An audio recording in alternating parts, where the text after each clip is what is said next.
How is everyone today? I was all the way in the other room and I'm like, oh my God, I hope I, I'm ran in here, it was like, it said, it's time across the screen. I'm like, because I'm back here trying to look presentable because I've been running. Family emergency, all type of stuff going on right now. I don't even want to discuss all that. But how is everyone doing? Um, Give me a moment. Can you all hear me? Because I'm using a new microphone, and that's the real reason why I wanted to go live tonight because I got a whole new microphone because I'm feeling like I'm screaming at you all when I'm talking, and that's because I don't have a microphone. So now I have a professional microphone. Let me show you. I don't know if you'll be able to see it, but I have like a professional microphone here. So I just want to know, how does this sound to you all? Can you tell the difference? Let me know.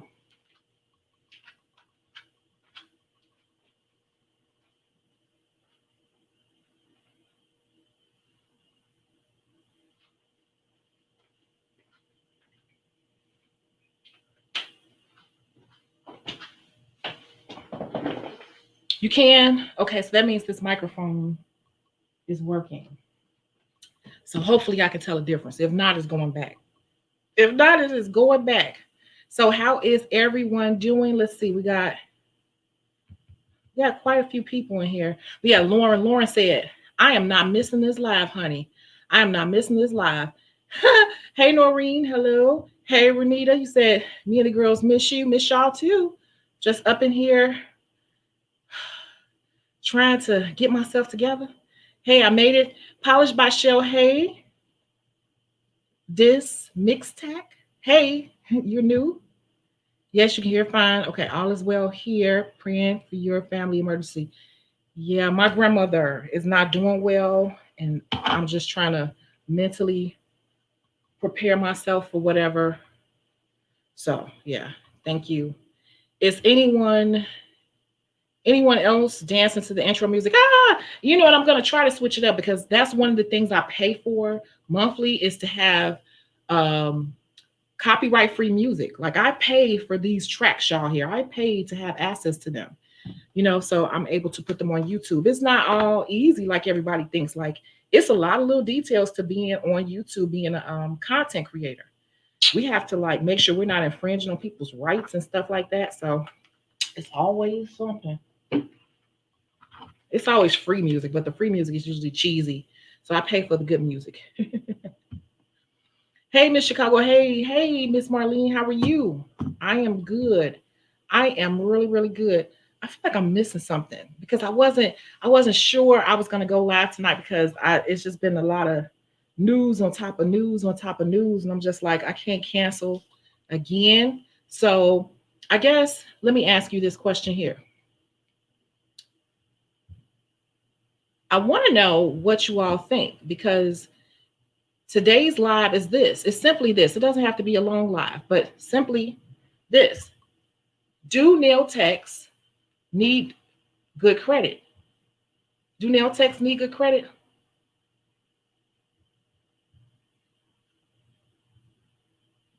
Let me know. Let me know your thoughts because that was the topic here. Do nail techs need good credit?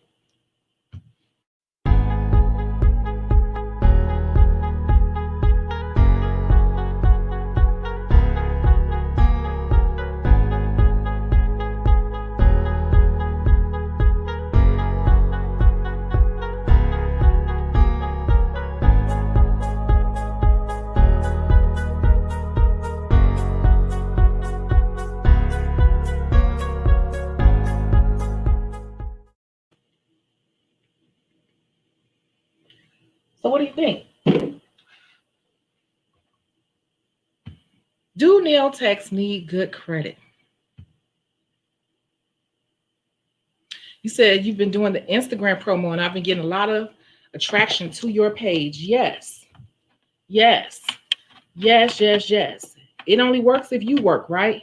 We're gonna get results if we put out different feelers. And eventually, if you keep putting out different feelers and you keep doing research, you will find something that works. You might say, she looks different today. Something's missing. I don't have on any eyeliner or eyebrows. I literally was just like, put on some concealer and get on here. But yeah. So, okay. Good credit is essential. It is. It is. But I just thought about this. I said, this is something that no one talks about in the beauty industry. Yes, good credit equals being a boss. Now we're on the right track here. Good credit equals being a boss. Everyone needs good credit. Everyone needs good credit.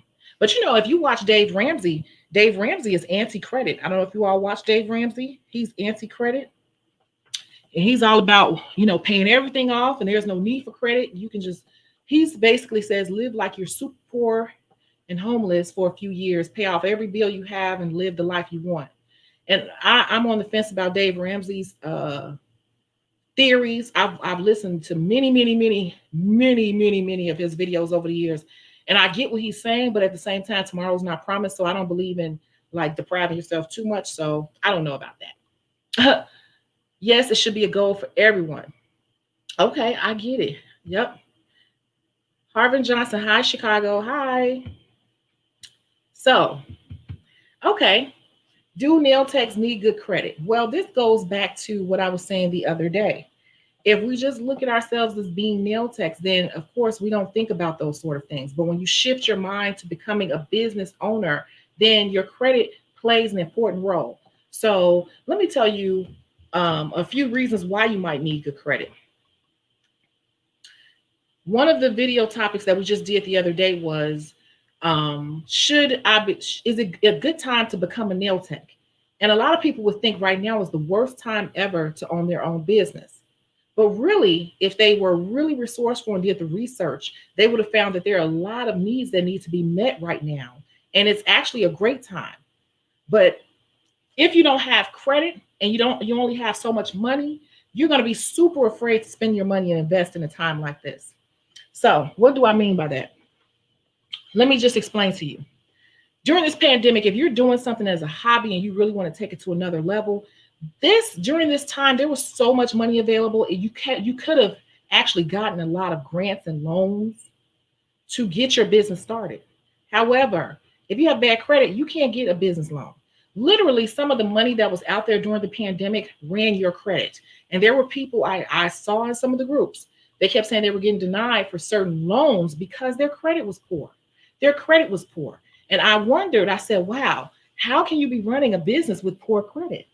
That's not a good thing. Something needs to be looked at, something you're overspending somewhere, you need to cut back somewhere, because during times like this, yes, you will need credit. If you all watch, what is her name? I cannot think of her name.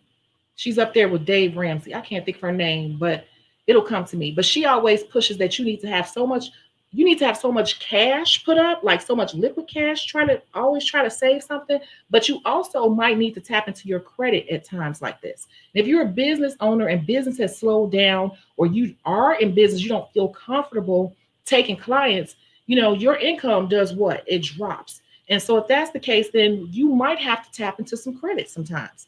But if you have not shown that you're credit worthy, it's like, who's going to give you money for business purposes and it's showing that you're not good with money? Bad credit means that I can't manage money.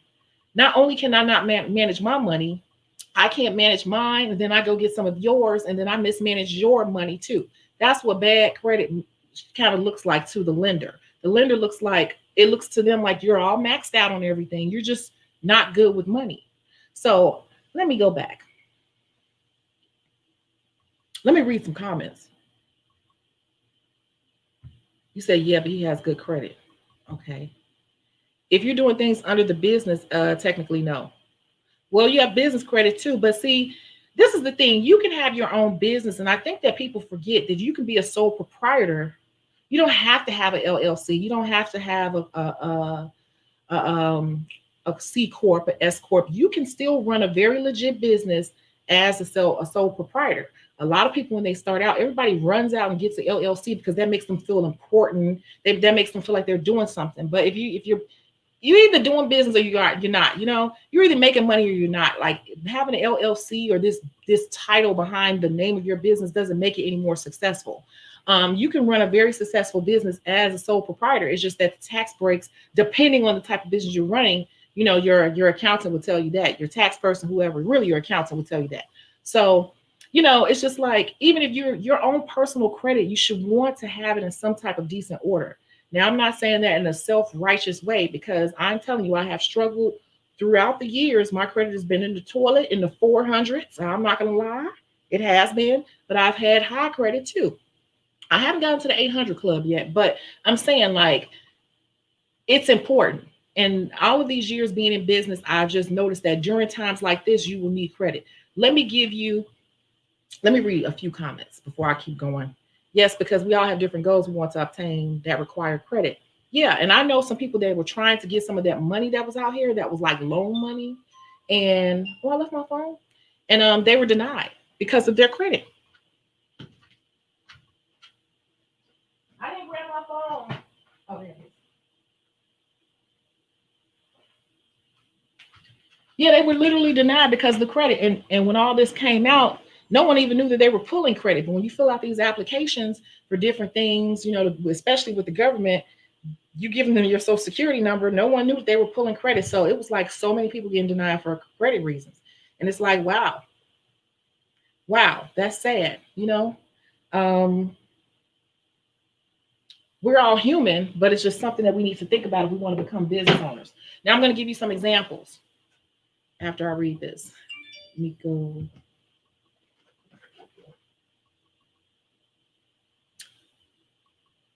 Cash is cool, but credit is king. Okay, exactly. So let me give you some examples. When I first opened my huge salon, I had a huge amount of cash. But just because I had a huge amount of cash, liquid assets, that doesn't mean that I wanted to use all of my liquid assets to go and just open up this business. I could have done that, but I chose not to. And I'm going to explain why. What I did do is I went out and I applied for credit cards like at Home Depot and places like that, because I did not want to spend all of my cash. And so when the day we opened, I still had a lot of cash. And believe it or not, running that business on that side of town with that, all this fancy stuff I was doing, like special teas and lemonades and cucumber water and all that stuff, and custom t-shirts for everyone, that stuff costs money. And so you do want to have cash, because cash proves your worthiness as a responsible financial person. And then also you want to have cash because you just never know. There are some things that you can't necessarily pay for with credit. Now I'm going to give you some further examples. As that salon moved on and on and on, everything was new. I had everything built from scratch, like literally the construction crew, everything in there was from the rooter to the tutor. I got what they call a vanilla box. A vanilla box is just a commercial space with just walls and the floor. You do whatever you want. So I had all new hot water tanks and everything put in there. The furnace was already there. Okay, fine. But I already I had put in a larger hot water tank because we were using so much water, because there were 6 pedicure stations. And even though I bought the top of the line from Home Depot on my credit card, I went and got that top of the line hot water tank. It would go out all the time. It couldn't even keep up with me sometimes. It couldn't even keep up with me. So, luckily, that's where my cash comes in, because I'm able to go call Johnny over here, who can go ahead and fix this hot water tank for me and get it going for $50, $60, because it was electric. It was really easy. It was just, I didn't want to deal with it. So you want to have cash on you at all times, and then you want to have credit too. You don't want to use up all your credit. Many of you all have expressed that you want to own your own salon. I see this mistake as well. A lot of salon owners get $20,000, 10,000 little funky dollars, and they go say, I'm ready to open my salon. I got the money. And they spend every darn dime they got trying to make the place pretty. Credit is like down here, but they had this chunk of change and it was enough, and somebody gave them a lease and they opened a business, and they haven't even thought about a lot of that's a whole nother video, but just talk about the money. Their money is all gone. So they have $20,000. The place looks fabulous. Fabulous. I see this happen all the time. I can already tell what's happening. The place is fabulous. They got all this cute stuff in here. Everything's cute, cute, cute, cute, cute, matching, da, da, da. 8 months into the business, you notice that the business starts to look a little run down. A year into the business, they're out of everything. They're out of everything. You've seen this with salons, you've seen this with restaurants, mom and pop restaurants. They start out fabulous, but as time goes on, have you noticed that they're out of everything? Everything is breaking and nothing's getting fixed. And every time you go in there, this business looks a little more tattered, a little more tattered, a little more tattered. Have you all seen that? I'm just wondering because it's something to think about. See, I'm a thinker and I sit back and I just think about things and I just make note of things. So have you noticed that with businesses? They start out great.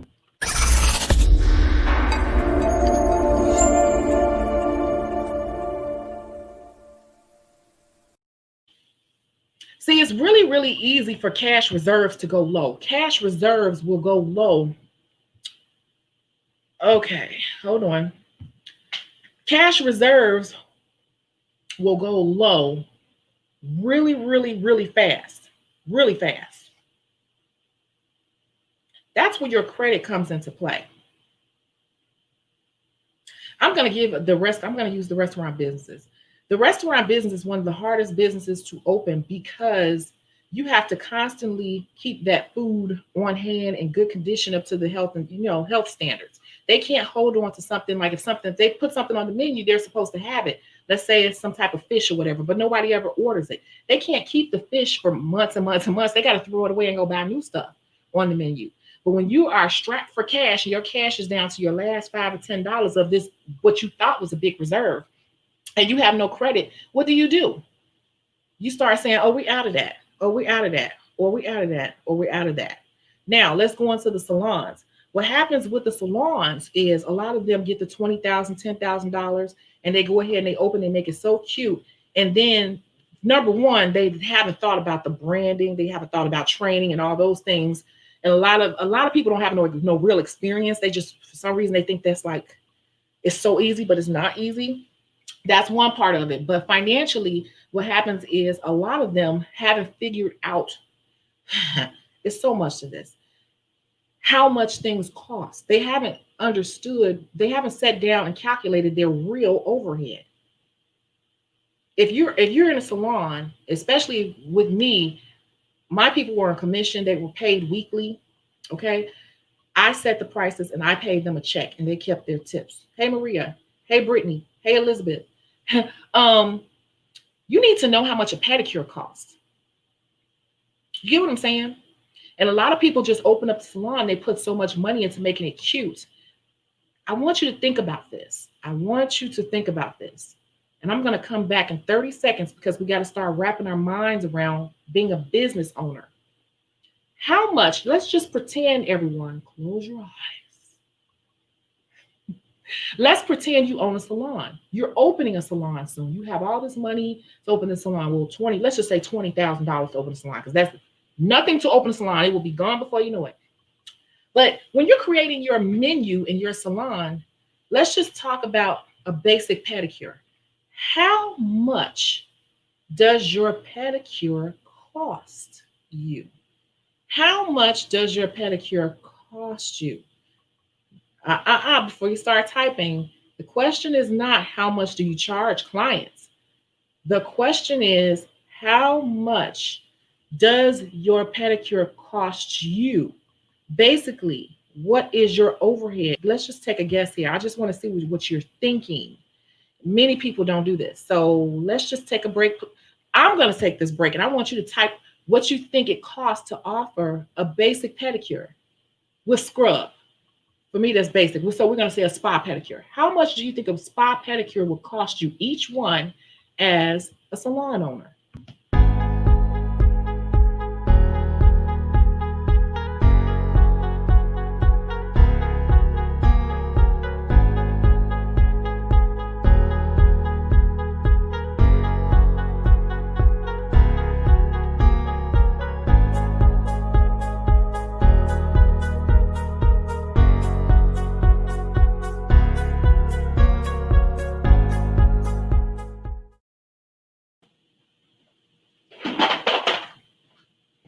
Okay, I'm going to give you all time to comment.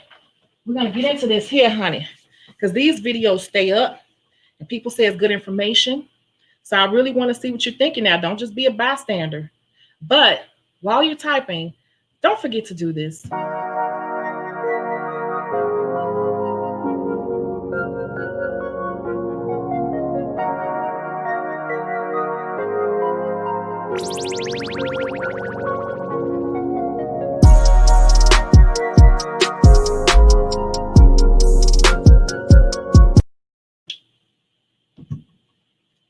I made that the other night. I told y'all I'm in this. I'm about this life. It's a 24-hour thing for me. It's a lifestyle. It really is. Being a business owner is a lifestyle. You can't be like, I'm only gonna do work from 9 to 5. When you're a business owner, you work all the time. Whenever you got time or you come up with new ideas, you hit it. You're excited. I love what I do. So let's see what people have to say. Good point. Speaking facts. Yeah, I did block somebody for a few minutes because it's trolls. I don't do trolls, and I'm not going to do disrespect on my channel. Or maybe I didn't understand what that person was saying, but I get those here and there, and I just cannot. I cannot. Yep, everything that glitters ain't gold. Hey, okay, wow, so true. Last year I worked for a salon, and the owner made it look so good. It was supposed to be luxury exclusive. He opened January 2018, and as of now, the salon isn't operating at all. Oh, it happens all the time, honey. All the time. I promise you it does. It does. Hey, Maria, you said as of 2019. So you said from January 2018 to 2019, a year. I see it happen all the time. People open up and then it's beautiful. And then it's poor management, lack of knowledge of the industry, lack of knowledge of how employees in this industry work, because working with artsy people is totally different from regular employees. And just a lack of understanding their financials. And they don't have credit. They don't have any liquid assets and they don't have any credit. They got a lump sum of money. They made it pretty and thought it would just take off. And it's so much to think about. Hey, Chrissy. Yes, girl. Hey, it's been so long since you made a live. Yes, it has been a long time since you made a live. But I told you I watch everything. But you still been on top of your social media, honey. And you still be posting. Your pictures are popping. And you are on that. So I get it. I think I ain't watching. I don't always say anything, but I'm always watching. I tell people I see everything. I peep everything. So let's get into, and congratulations. Keep going. I'm sure you're seeing your business grow, aren't you, Chrissy? Aren't you? I know you are. So Maria said $6. Noreen said $4. Now you said $40. So you're talking about the price that you would charge the client. We're talking about basically what's your overhead? What is your overhead on here? Hey, Verena, you're new. Polish by Shell, $15. Noreen, $20. So everybody pull out your cell phones. Yes, you subscribe. Yes, please do subscribe. Comment, tell a friend. We want to grow this channel. And I have some other announcements coming up here for you. And can you all let me know, for those of you all who are always on my channel, because I'm using a new microphone, I'm so excited. I feel all fancy with the screen in front of me and everything. And now I got professional equipment, like more and more and more. I'm constantly investing into the channel. And I just want to know, like, does my voice sound okay? Because before, the echo in the room, sometimes it would sound like I was screaming. I didn't like that. But I want everybody to pull out your phone. I always talk about we have these fancy phones, $1,200 phones, and we don't even use them to the full ability. So I want everybody to pull out their phones, because this is how you start to really look at your business and why you need to have cash on hand and credit on hand, just to make sure that you have money flowing at all times. We can't just be spending money and we don't even understand the flow of it all, because you don't want your financials to catch you off guard during a pandemic, a surprise situation, or a hot water tank going out. You've just constantly spending your cash. We got to understand what's going on and have both resources available, both liquid and the credit, just in case. Okay, we got to understand what's happening in our business. So we got our phones. We're going to pull out the calculator. Okay, so what I've done is, and I didn't even plan on doing this tonight, but we're going to do it. You said $4. Okay, Noreen said $4. I sure am. Just dropped the promotion to get more holiday traffic. Boom. She knows what she is doing. She's thinking totally different now these days. I'm not even gonna say totally different, but she's wrapping her mind around her business.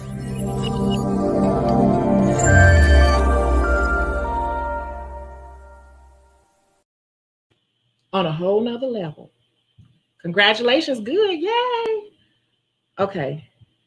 11, $12. Okay. You sound fine. You sound good and look good. Okay. Thank you. You see, I rushed on here. I don't even have on eyeliner. Okay. So let's break this down. We're going to say that the basic pedicure is $35. How much? And we're going to say like commission. Let's just say you gave them half. Let's pull out our calculator.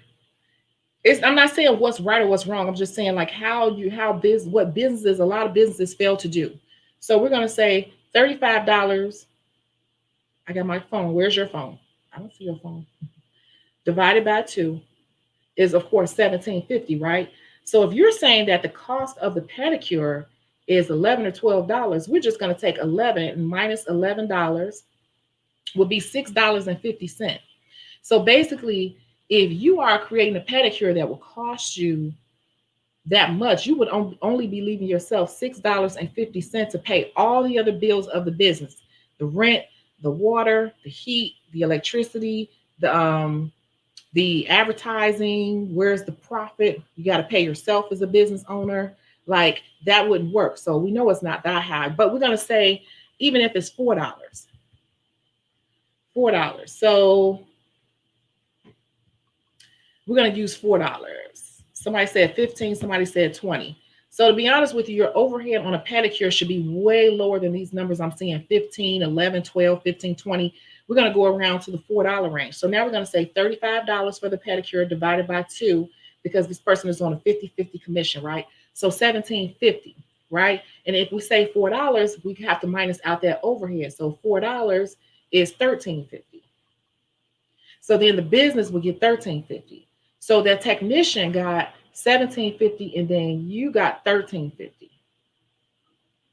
So basically, when we're talking about the overhead of the pedicure, you're not just thinking about, you can't just have a roundabout number. It's like, well, how would you figure that out? Is that the question that a lot of people have? Like, how would you figure that out? Just let me know. Now engage me. Now engage me. Don't have me sitting here looking crazy.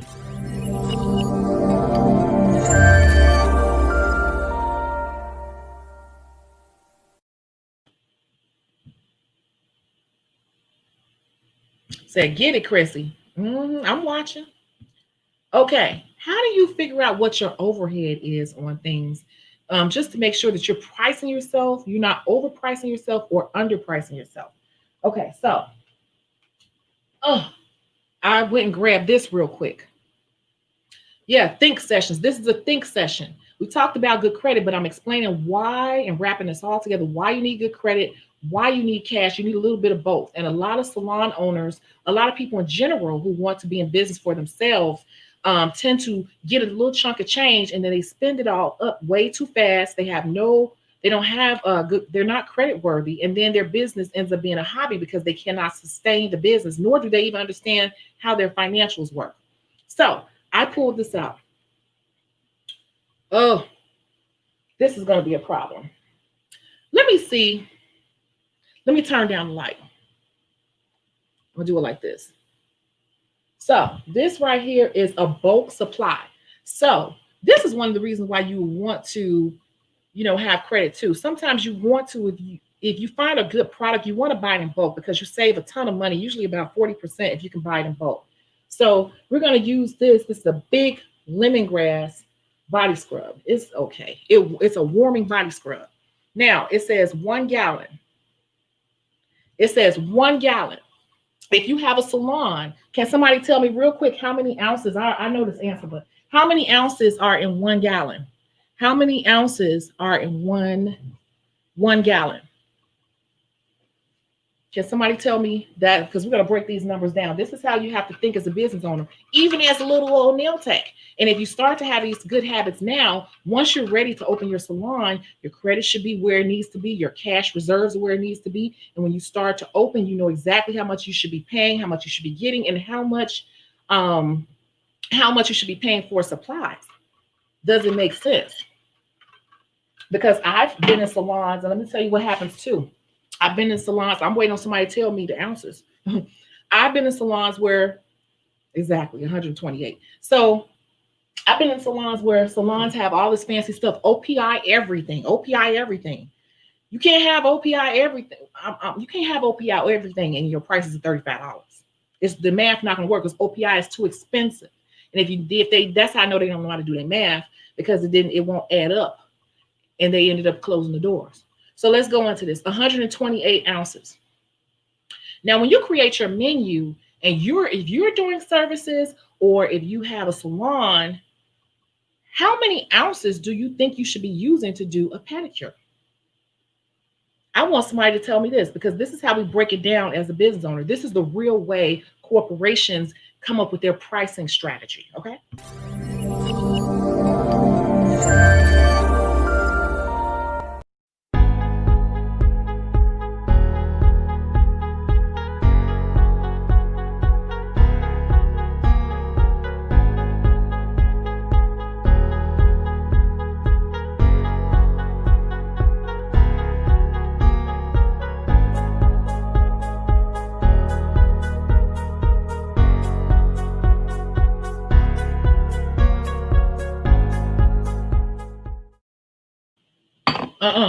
Don't sit there and watch me. You got to tell me what you think. This is how corporations break down their pricing strategy. It seems complicated, but really, once you get used to this, you'll do this in like a few seconds. It's nothing. So 128. This is a 2-ounce ramekin cup, I believe they call them. This is a 2-ounce ramekin cup, and this is what I've been using for many years. It was used in the salon. Is what I use when I'm doing pedicures, and this is what I always use to do pedicures. Now, so okay. We got 2 ounces, 1 ounce for the scrub. I think 2 to 2.5 ounces. That's what Brittany said. Half an ounce, 2 ounces, an ounce. Hey, Talinda, how are you? I'm good, good, good. So you're always saying 1/2 ounce to 2.5 ounces. Well, I can tell you from experience that 2.5 ounces is way too much scrub. You can do an entire body with 2.5 ounces if you wanted to. On average, you're going to use about half of this, and not even really half, but half of this. So really 1 ounce. 1 ounce is good, and it looks cute with presentation. So basically what you're saying is out of this jug right here, you should be able to get 128 pedicures. See what I'm saying? You should be able to get 128 pedicures out of this 1 gallon of, and we're going to just say 120 because oops happened. Things get spilled, wasted some type of way. So you should be able to get 120 pedicures out of that. And even if you had, this is kind of like a cheaper kind of brand. It's not the highest, but it's pretty decent. It's warms. But even if you went and got a brand that was a little bit, more expensive, if you paid $75, that's not bad if you're paying $75 for the scrub and you get 120 uses out of it. And that's just one part.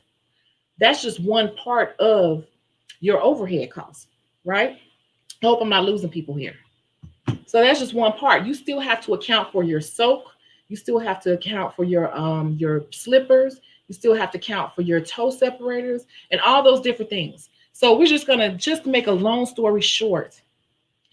Your pedicure should not cost you more than a few bucks.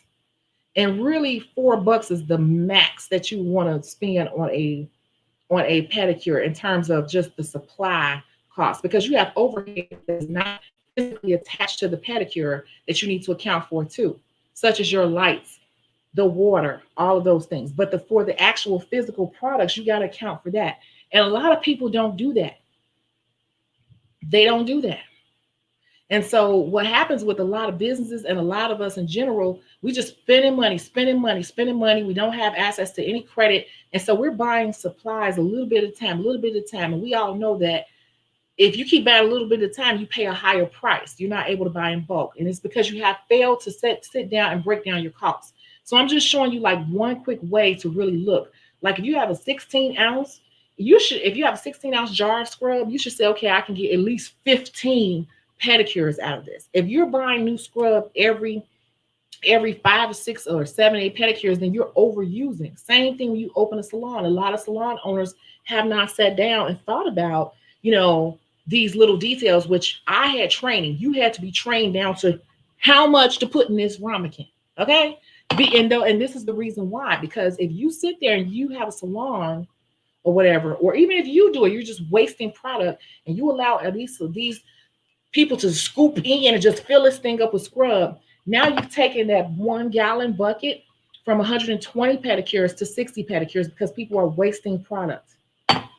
Wasting product. And it sounds like it's a small amount, but over the year, if that keeps happening across every little thing you spend money on, you're losing thousands of dollars per year. And if you don't have access to any credit, and you constantly shelling out the little cash that you had when you started, you'll find yourself about to close your doors and you don't know what happened. Where did I go wrong? Where did I go wrong? You failed to plan, and you plan to fail from the beginning. Get it? I'm just using that as a small example, and that's just one little thing. That's just one little thing. So if it depends on how much bulk you can buy, and we're saying $4. $4 depends, because it could be $2.25. If you have credit, this is what happens.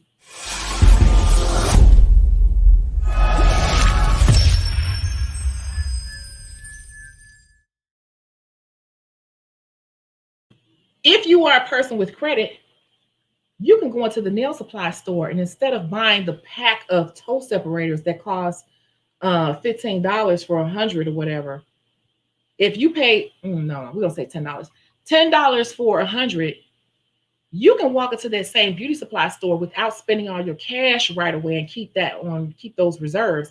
You can walk into that same nail supply store and say, give me a case of toe separators. And that case of toe separators, it'll be 1,000, and you paid $40. You get what I'm saying?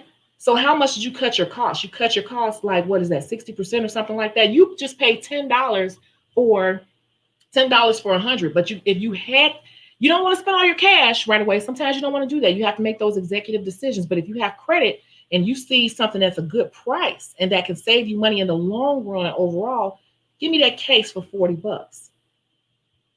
You see, as business owners, these are the type of decisions that we make.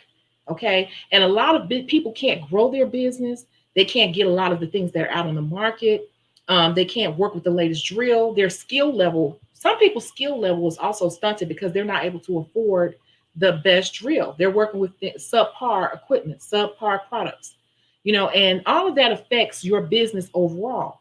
You want to have credit because sometimes you need to go spend a little money right then and there, because it will help you in the long run.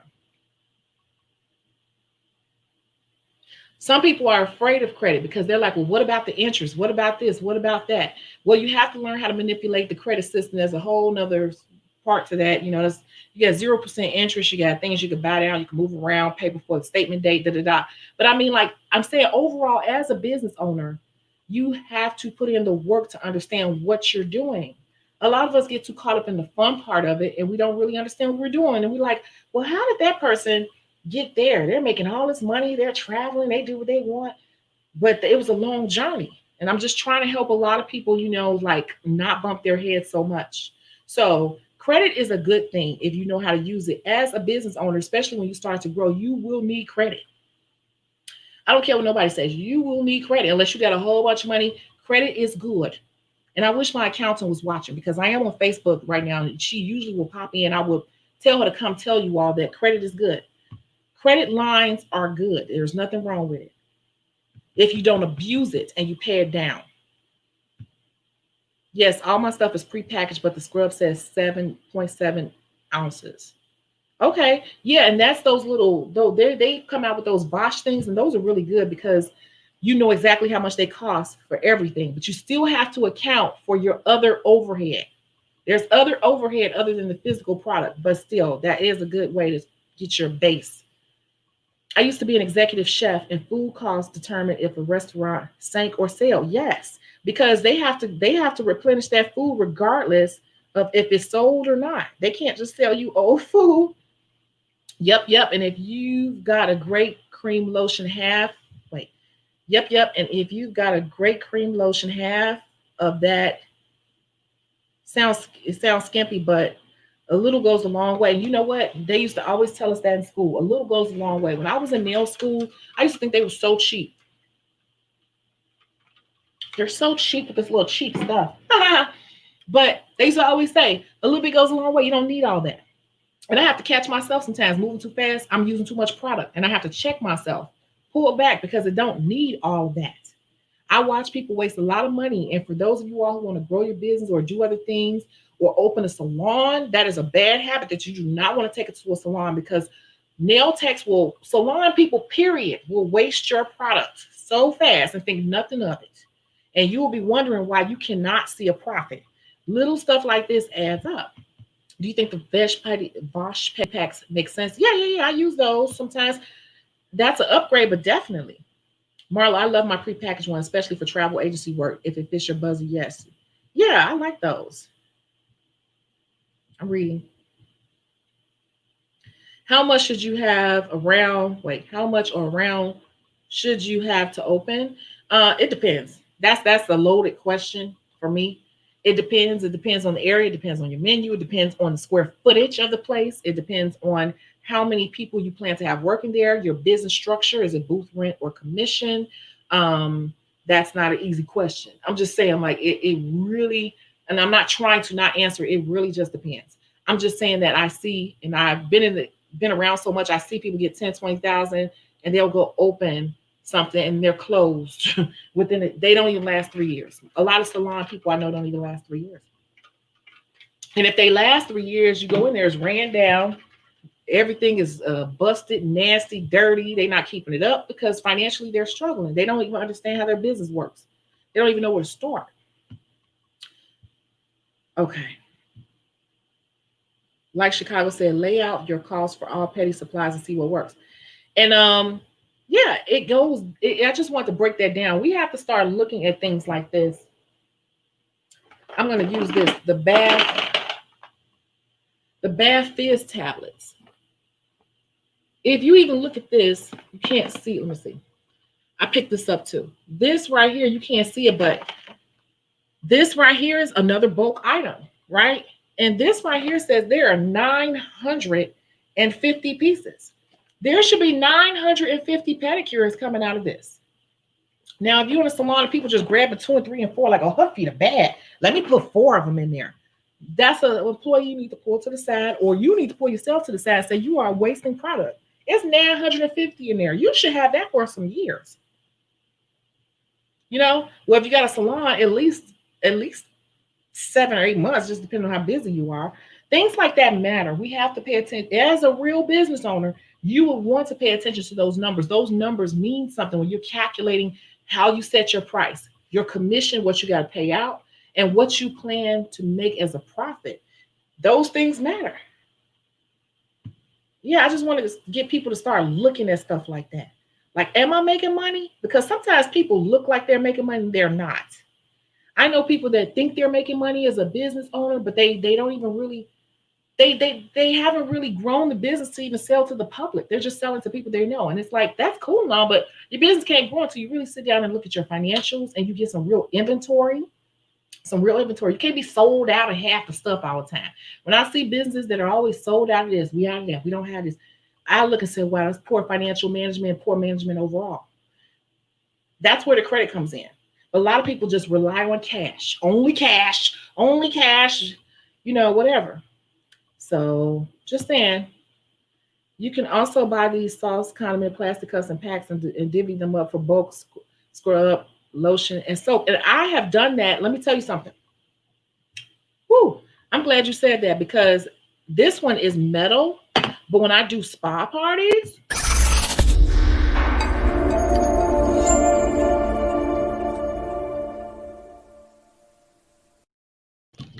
I have done spa parties at the salon. We would have like 40 people to do.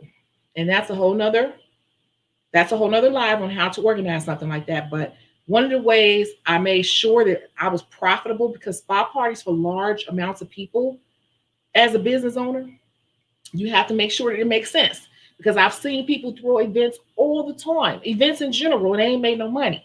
It sounded good. They did it. They put that flyer out there. They invited the people. They got people to rent booths and all this. They didn't make no money. I hear people say that all the time.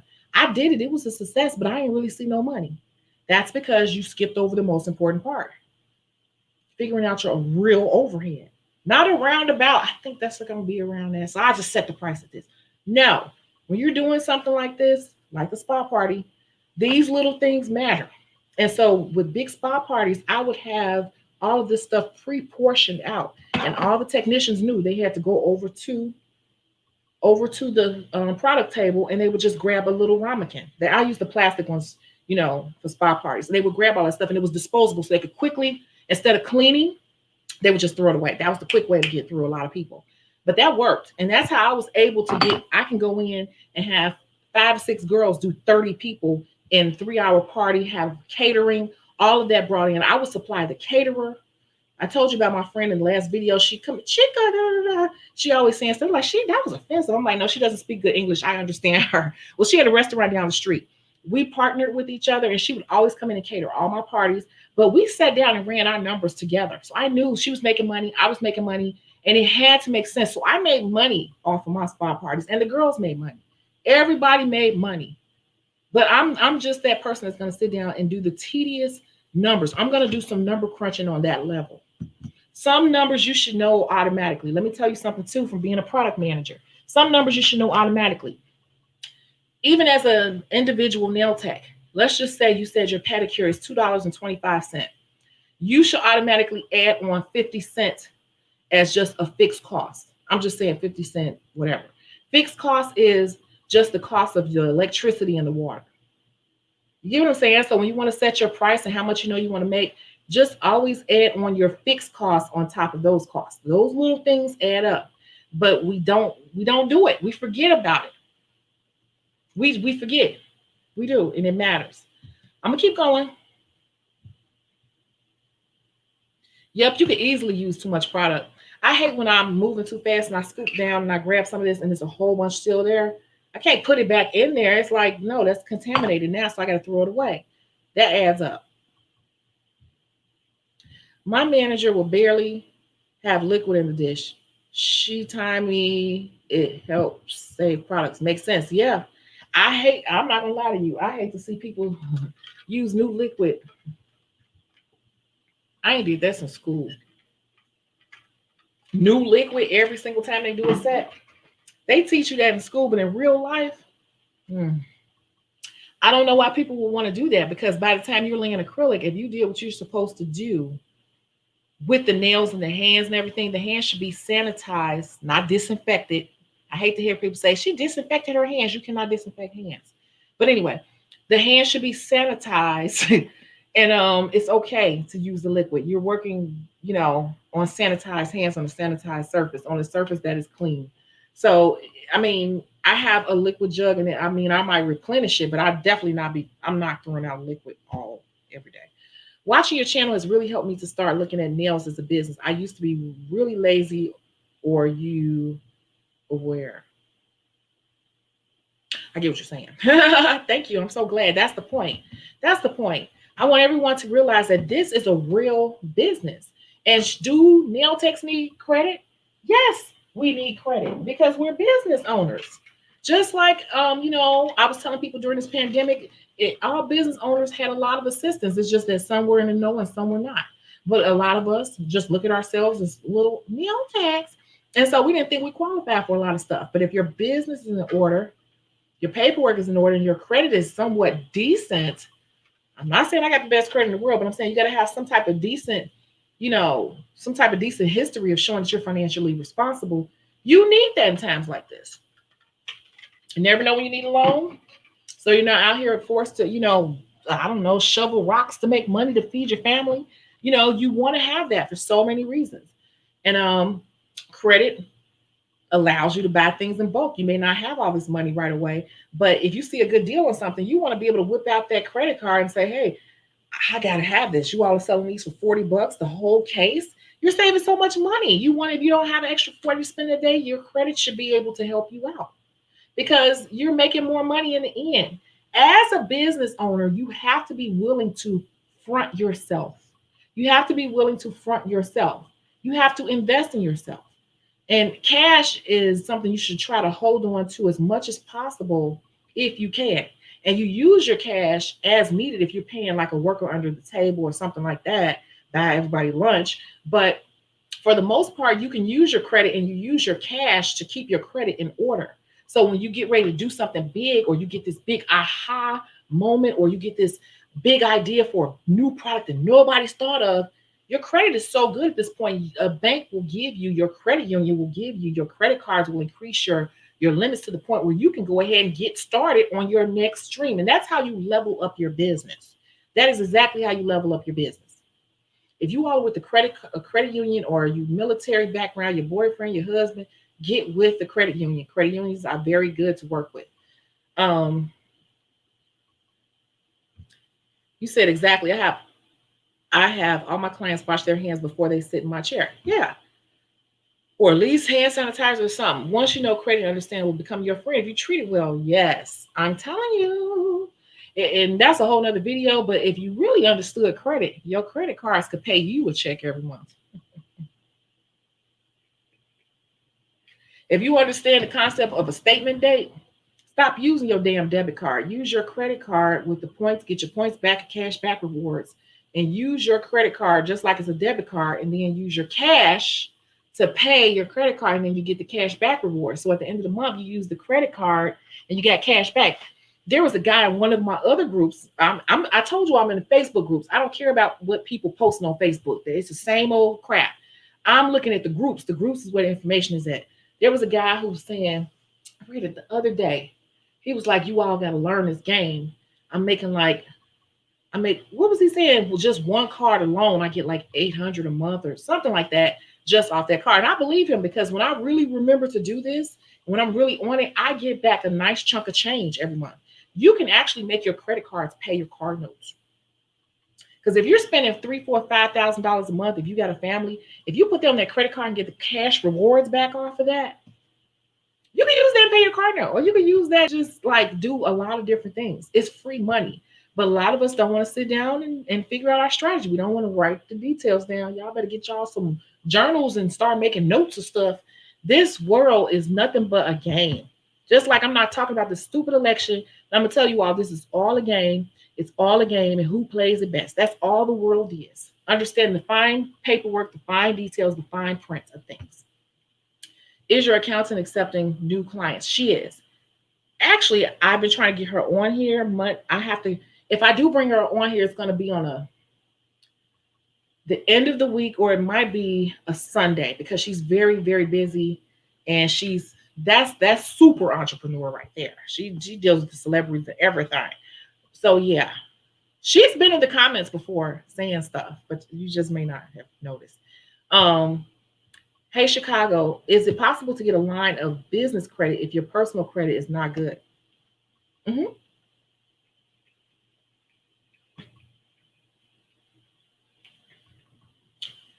It depends on how you do it. Really, technically, once you open a business, you get into the business and you start establishing accounts and stuff like that, the best way to really not attach your personal credit is to get a Dun and Bradstreet number. A Dun and Bradstreet number is a social security number for your business. So you would have to look that up and what that process is. If you're trying to truly separate the two, you will want a Dun and Bradstreet number. That is a social security number for your business. So it is possible.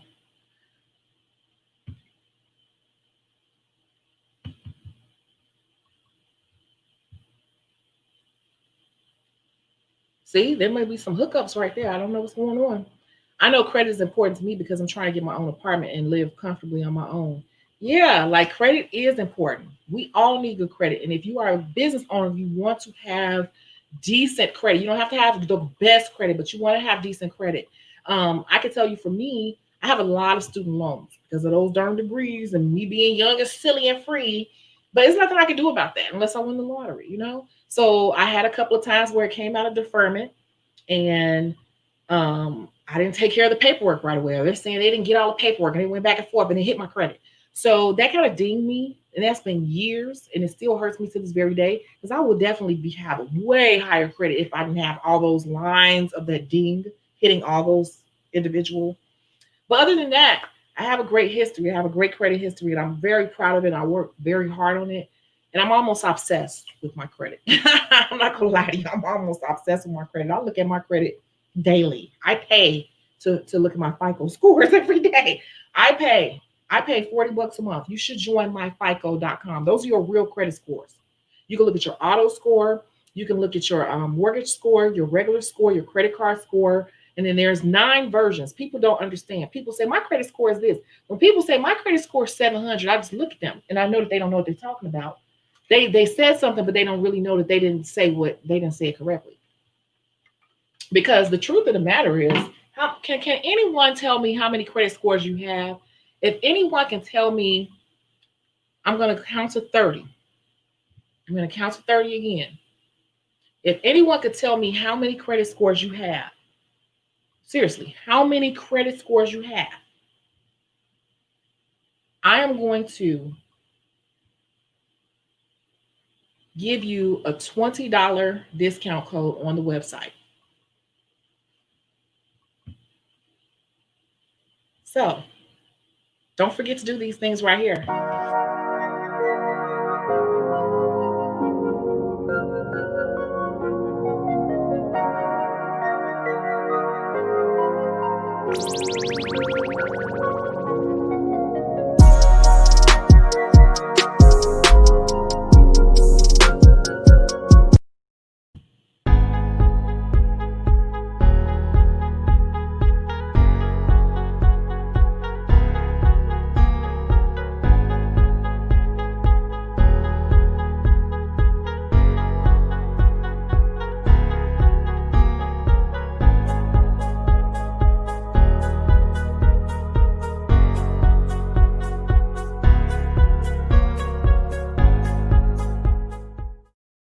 I want as many people to guess because I have not seen the correct answer yet.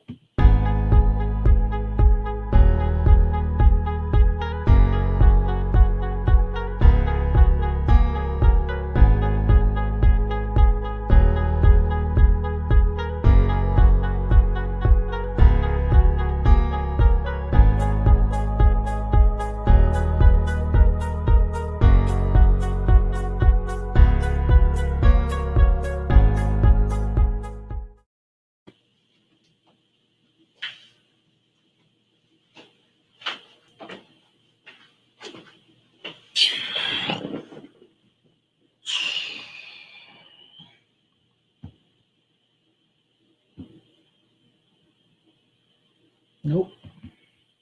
We're going to do this one more time. You all are way off. How many different credit scores do you have?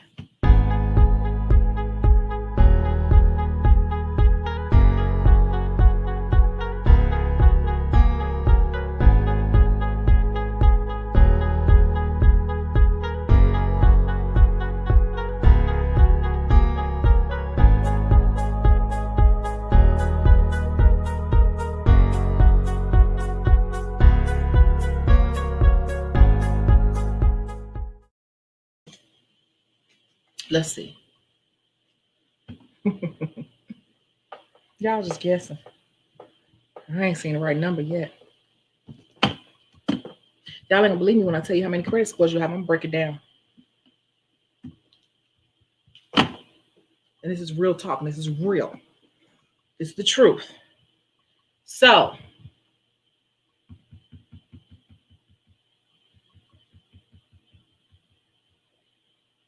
three. 3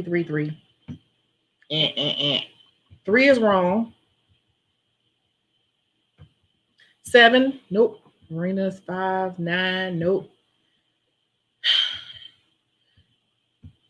TransUnion, Equifax, and Experian. That's the other one. TransUnion, Equifax, something else. 5, nope. 8, nope. 4, 2, 18, nope. Pull your credit from all 3 agencies. See what's there. Some things may be disputed depending on time frame. 2, 16, Nope. 9, 16, 21, 16. Guess what? This is how many credit scores you really have.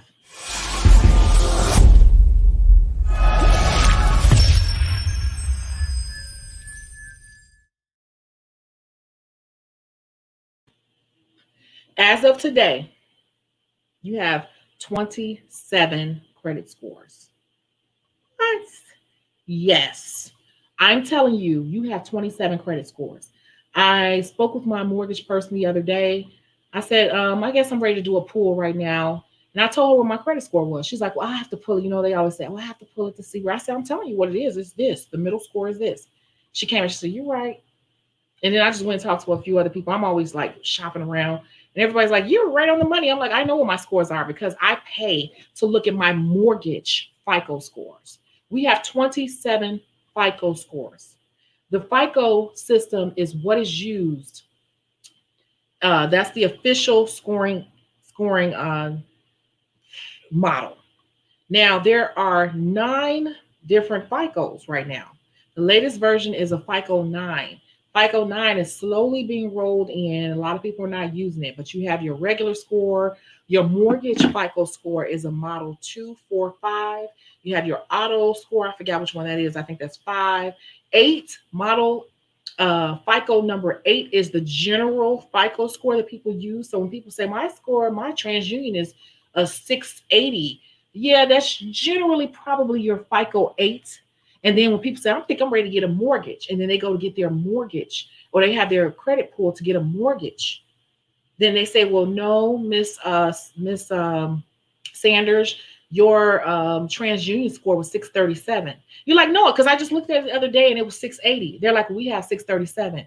And then you start looking all puzzled and you're like, I'm confused because Chase Bank just told me that my FICO score was da da da. The reason why is both scores are correct. It just depends on what you're pulling credit for. Different institutions pull different versions of a FICO score because different versions of a FICO score weigh heavily on some areas and not on others. Okay. And that's why different versions keep coming out. See, I have been researching credit and you all remember my birthday. I went out there and went to the mansion party, and the girl I was taking pictures with who rented the mansion, she runs a financial credit monitoring company. Like she's the guru of it all. She has like a 500,000 followers on Facebook. And I went to her party. She's taught me so much, and I've learned and started digging and researching and understanding credit on a whole nother level. I fixed my credit a few times, but now I understand credit on a whole nother level. We have 27 scores. I was able to tell the mortgage people what my score was. I'm like, oh, as of this date, it's this. They're like, you are right. I'm like, I know, I know what it is. I pay to know what all my 27 scores are. We have 27 scores. So let me tell you, if you go to get a credit card, they're going to generally pull the FICO 8. If you're going to get a car, they're going to pull that car FICO, the auto FICO. Hold on, I'm going to tell you what the number is. Hold on one second.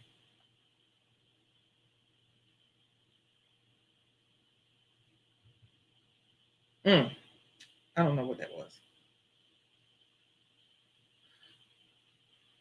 Oh, mm-mm-mm. I just realized I just made a big mistake. Let me do something real quick.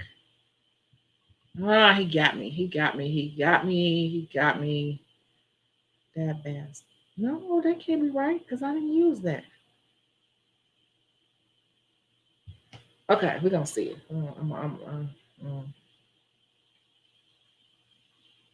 I'm about to tell you real quick, just to wrap your mind around some stuff. As a business owner, it actually becomes fun to understand what's happening. So for a mortgage, they're looking at the number 2, number 4, number 5 version of a FICO. For an auto loan, they're looking at the same thing, a number 2, number 4, and number 5 version of a FICO score. For credit cards, they're looking at the 8. I told you that's the most common. And then for other loans, they're using the 9. The 9 is the newest version. Okay. So there are 9 versions of a FICO score. And you have, so 3 times 9, 27, whatever. And so that's why a lot of times when you think your credit is one thing and somebody may pull it, or you get letters in the mail, denial letters, and they'll be like, well, your score was this, and you get another denial letter, the score was that. They're both right. It just depends on who the lender is, what version of FICO they're using. And sometimes they're using like outside companies, and those outside agencies are using different versions. And so that's why a lot of companies can't tell you exactly who they use or why they use, because they're using a third party and they don't know what third party that third party is using. But they're pulling from a FICO. A FICO is the official score, and it's 27.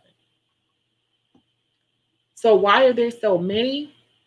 There are so many because, okay, so like this. Let's use the mortgage, for example.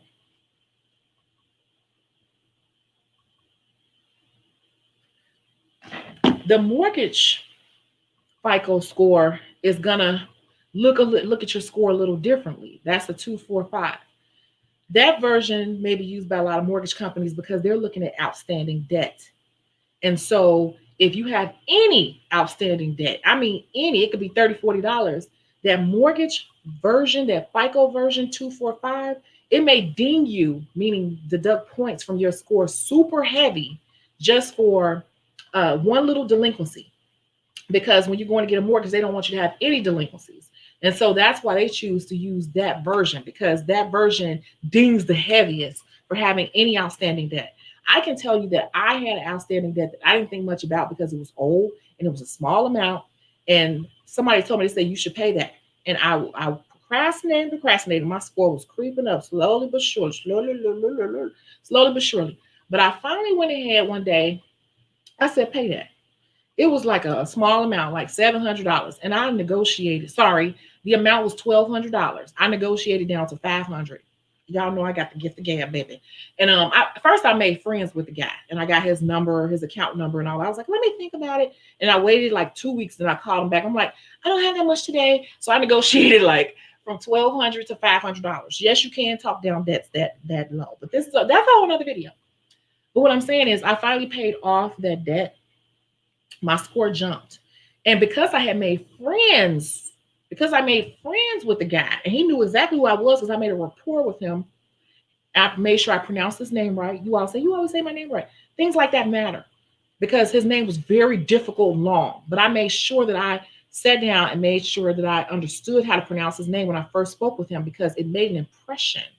See, little things like that matter. So every time I talked to him, I made sure that I said his long name correctly. And he remembered me. And the funny thing was, he told me, he said, okay, well, thank you, Miss Blah, blah, blah. It's going to take 30 days before we can give you a letter to give to and we'll be reporting after 30 days, and then we'll give you the letter, da, da, da. But because I'm telling you, I swear to God, this happened recently. My credit report updated in 2 weeks. So because we had that rapport, my credit score jumped up over 60 points just off that one little debt. And so with that mortgage score was like bling, it went way up from that one thing. And other versions of it jumped up too, but I just noticed that the mortgage score jumped up the most because it was dinging me the heaviest. Because to get a mortgage, they're like, well, this version right here says you can't have any debt. It penalizes you for having any outstanding debt like that. Yeah, I hope I explained it. So, hey, LaRonda, hi. You need good credit if you're not an LTEC. Yeah, you need good credit, period. So I hope I explained that correctly. And then do we still have people in here? Because I know you all said that you all were talking about a retreat, and I had a few questions. But in the meantime, if you're telling me while you're here and you were interested in that retreat, don't forget to do this right here.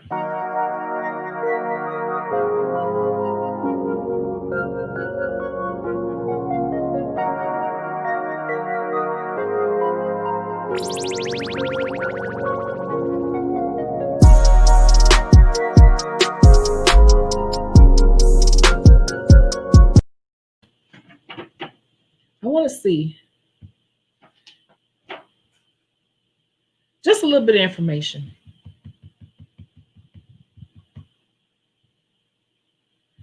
Yes, it's weird with the credit.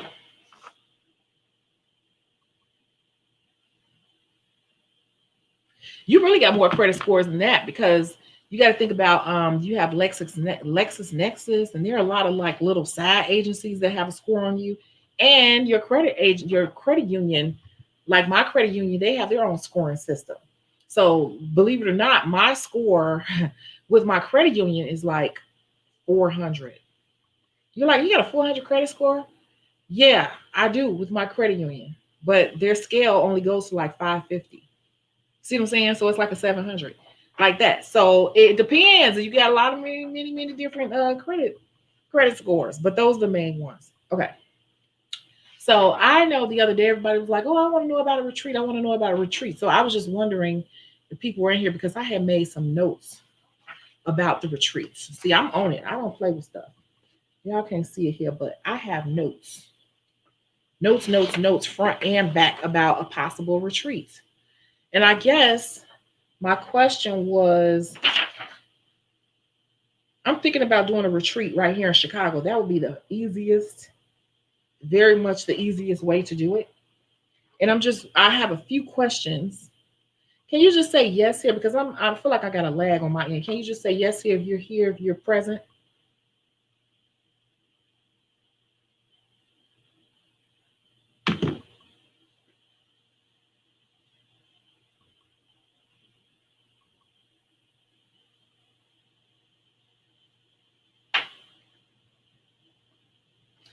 Oh, do we have a lag?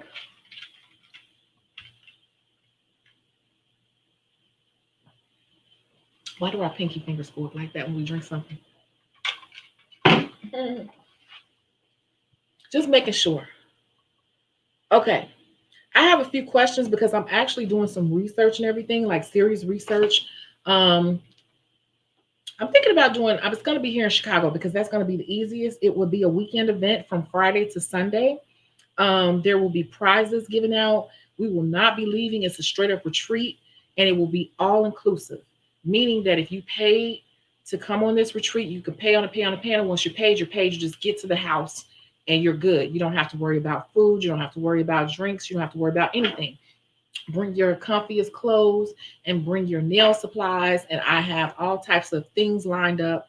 I will have chefs and people to come cook for us, snacks, everything. You don't have to worry about anything. The house will be secure, beautiful, flat screen TVs everywhere. Um, I've even written out the menu, different contests, different games, what we're going to do, what we're going to eat, how much all this stuff costs, because I don't play with stuff like this. And yeah, and it's going to be a station set up where anybody who wants to practice or share can go over into that area of the home and practice and share. It'll be something to do all day, every day. But the place that I'm looking at reserving is really, really nice. It has 5 bedrooms.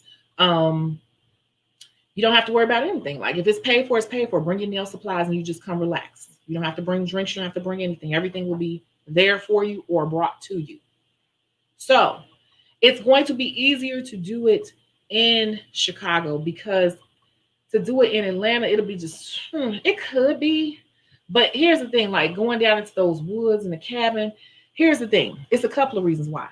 Number one, Atlanta cabins are a good idea, but if everybody is flying into Atlanta, I can tell you that the cabins that most people go to are far away from the airport.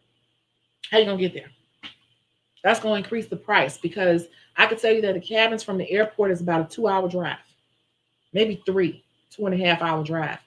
And you're gonna pay for Uber for 2.5 hours each way. That's gonna be like a ton of money, like for real, because it's like the LJ Mountains, LJ Canton, Georgia is nowhere near the airport. The airport is all the way south.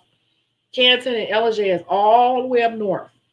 So I'm telling you that it's not close, and it's gonna jack up the price to even get you from the airport to those mountains. So that's why I was like, maybe Chicago will be better. I know it'll be easier for me and it'll be more cost effective and it will be easier for you to transport yourself from the airport to that particular house. It will be much more cost efficient. That's why I was like, I don't know about Atlanta. I don't know. But believe it or not,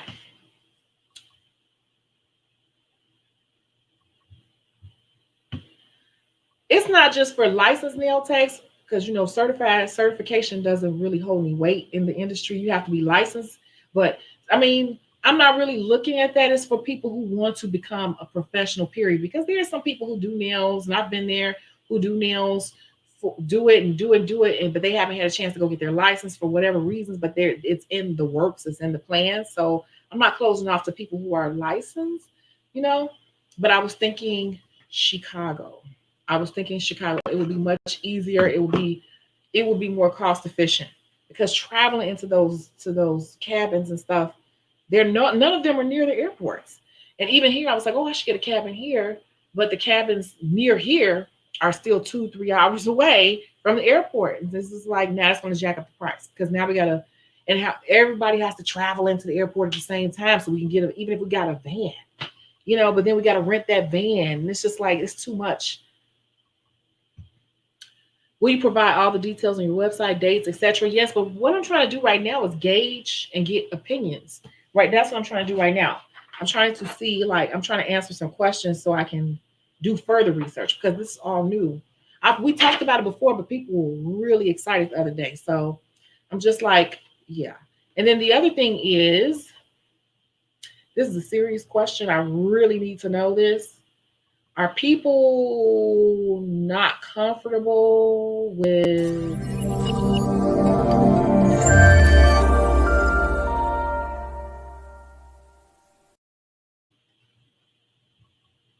are people comfortable or not comfortable with bunking with another person in a room? Because that makes a difference too in the type of home that's purchased, well, rented or whatever. Because a lot of the homes have full size beds or queen size beds. So it's like, would you be comfortable with being in a room with somebody you've never met face to face? Or would you want your own room? All those things affect the plans. Yeah, I got it. And I always correct that sort of thing. And it's not, I'm sorry to correct you per se, but I keep in mind that these videos are recorded and they're up for years and years and years and years. And so there's always that new person who wants to do it. So when it comes to things like disinfection, sanitation, sterilization, licensed, certified, none, I'm constantly clarifying that because, a lot of people be like, I'm certified. I'm like, you're certified, so you're not licensed. So yeah. Um, yeah, that is not, it's really for informational. So honestly, I really need to honestly know because I would hate to start putting down deposits on things and holding and reserving things. And then people are like, I'm not doing that. I'm not doing that. So that's the thing. It's like it changes the price. It changes a lot of things. Like, do people want to have their own room? Because it changes the amount of people that can come too. If people want their own room, if I got this house, okay, well, that means only 5 people can come because I don't necessarily have to sleep in a room or I don't even have to sleep there at night because I live here. But if people wanted to bunk, then it changes the price. It changes the amount of people that can come, that can reserve a space and put down a deposit. So I'm just gonna wait and see what the feedback is on that.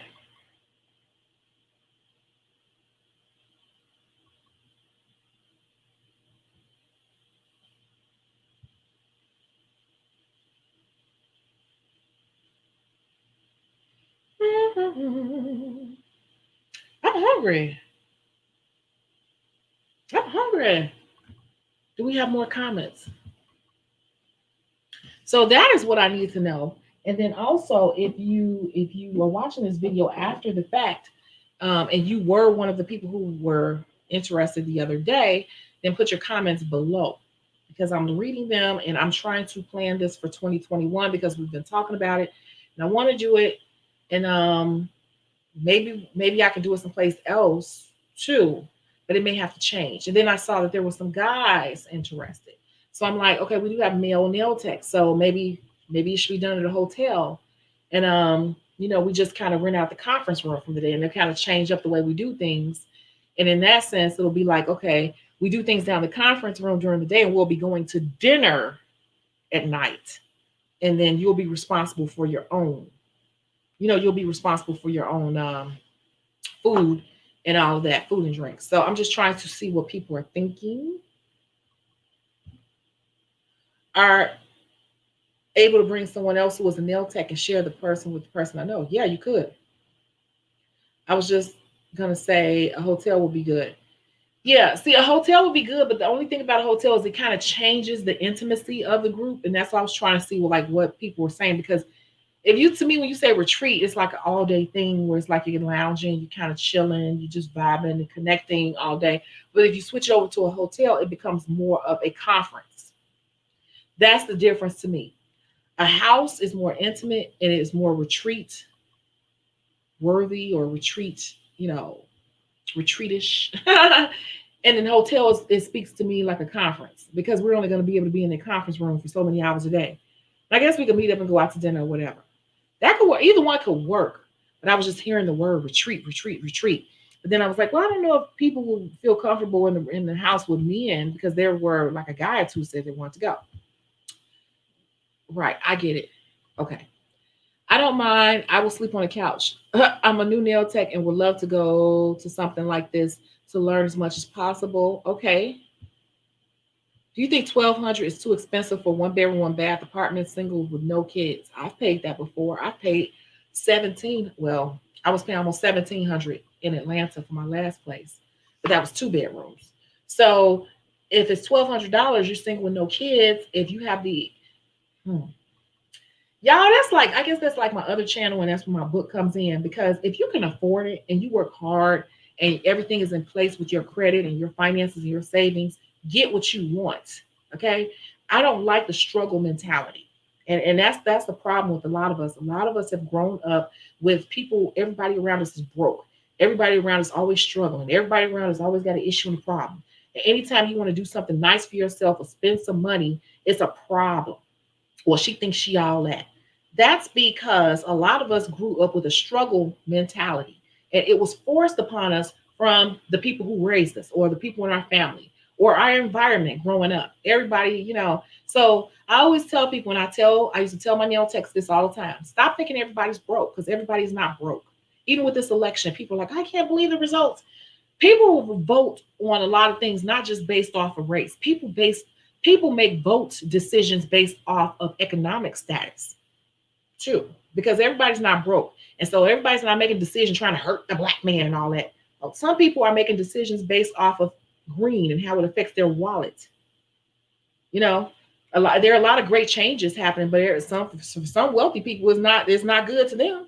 So I'm just saying that if you have the extra income to do and to get a place that you really, really like, and it's a little more than you're used to, if you can afford it, and we talked about the finances just now, and you broke it down, and you have that money to do it, don't you feel bad about doing what you want to do. Okay? I just spent money on my body. I'm not going to let anybody make me feel bad doing what I want to do, because all my credit is paid. My credit card utilization is at 11%, meaning that over all the credit that I have, I owe 11% of the total balance. So I can afford to do that. I have money in my savings. My bills are paid and I can afford my bills. You get what I'm saying? So if I go spend and buy myself a $500 pair of boots, which I have done, nobody has anything to say about that, because while you got something to say about this, why don't you ask how I look financially? My portfolio looks good. I'm not saying in a bragging way, but I'm saying, like, in the struggle mentality with the people around us in our environment, people are so used to being broke and struggling, they want to make you feel bad about doing something good for yourself. If you worked hard and you got what you got and you have extra to do this, to do that, you do that. We are not going to live forever.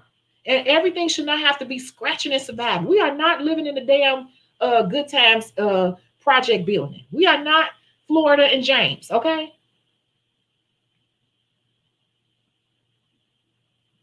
Good times. Ain't we lucky we got them? Dum, dum, dum. Good time. I didn't know I like that show, but it's funny going back watching it now. It's so aggravating to watch. That's one of my dinner parties. But it's so funny that we're going to discuss all the old TV shows. But watching Good Times now as an adult and everything I've been through is an annoying show for many reasons, but that's a whole nother video. Always scratching and surviving. Always scratching and surviving. You don't always have to live like you're scratching and surviving. And do not.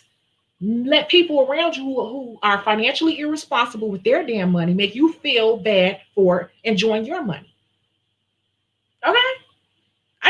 And even to this very day, I hate telling, and I don't tell people everything because people have something to say or they're trying to figure out how you able to do that. You let them figure it out. That's you over there struggling. I'm not always struggling. I work so hard and I'm financially, good with my money. It's okay. Well, how could you afford that? What do you do? It's none of your business. You need to write. You want to talk about finances and the general. We could do that, but get out my business. Yeah, you're not about to have that. Don't have that mentality. Do not have that mentality. Okay, we are not, your name is not Florida. Is your name Florida Evans? I think your name is Lauren. Lauren. Lauren, if you want the $1,200 one bedroom, get it. Okay? I'm just saying. Yeah, that place I paid almost $1,700 for in Atlanta, that last place, because I lived in the cheaper places. They had flying the cockroaches and crap everywhere. I cannot. I cannot. I did it for that moment. But the last place, yeah, I paid $1,700. But let me tell you what I got for the $1,700. Beautiful two-bedroom, two-bath, granite, all that good stuff. I didn't have to take out my garbage. They came and got it from my front door. You know, in the South, that's kind of common, especially at the nicer places. And they actually did it. Came and got your garbage. Um, it was enclosed. Every Wednesday, they had wine down Wednesday. So every Wednesday, we got tipsy as we wanted to. Had all this wine laid out for us and snacks and little finger bites and everything. We had a huge clubhouse with the garage doors that open up to the pool, a floating pool area with the cabana, palm trees, and they had other events for us too. But every Wednesday, I knew I didn't have to cook because I can go downstairs and get tipsy for free and eat and all of that. And it was really, really nice. Business lounge center. You could rent the place out if you wanted to. They had a yoga instructor twice a week. We had a gym and also a theater room. Yeah, so I paid $1,700. Joe, don't be mad at me because you can't afford it. I could afford it at the time. I can afford to pay that. I don't have any kids. It's just me. I work hard, and I got a million darn student loans and these degrees, and I was able to get this job, and so I can get this life right here. Don't be mad at me because you can't do it. If you are wondering, try to ask how you can get there. Don't try to make me feel bad for being there because people will do that. Okay. Okay. I'm telling you. I bought two pairs of UGG boots the other week. It was like music hit. The store, I can get them both. I don't want to choose. Sometimes you just have to treat yourself. Sometimes when it comes to spending money on things, we feel guilty. But let me tell you how I purchase. You got to be careful though, because this will get you sometimes. But if you keep thinking about something, don't get it right away if you feel like you're doing an impulse buy. But if you keep thinking about it and you got the money to do it, you keep thinking about it, that means you should have it. That means you should have it because you keep thinking about it, and sometimes you deserve it. And this is the other part about it. If you think about how much money you've spent, you feel bad about, like, I should have did that. I could have did this. I should have did that. But in a month, it'll be a memory. You'll be like, oh, dang, I did do that because life went on. At the end of the day, life goes on. And if you have a stable income and you have, a means to pay your bills and you know how much is coming in and everything, money comes and money goes. When you're in a good financial position, that's why this video exists. When you're in a good financial position, you can do that because you have credit available to you and you have cash available to you. In savings, you have it coming into your bank account from your whatever it is you do for a living, and you have credit if you needed your credit. So don't feel bad about treating yourself. That's part of self-care, leveling up, and getting out of the struggle broke mentality. And you got to be careful not to be around too many people who always hollering broke, always struggling, always got a problem. It's certain people that they think that's normal to always be broke, always be struggling because they can't help it. Their mom, their sisters, their aunts, their cousins, everybody broke. Everybody is always broke and trying to come up, always trying to come up. When you become financially responsible and you get into a position of being comfortable, it feels uncomfortable. Did you hear what I just said? People who come from a struggle, background, a lot of the times, not saying it's you, but a lot of us, including myself, I had to come to this realization. When we come from an upbringing and an environment of everybody being in struggle mentality, like Florida and James Evans, and that we're programmed to believe that that's how life is. When you work hard and you get to a place where you are comfortable, you feel uncomfortable. Why?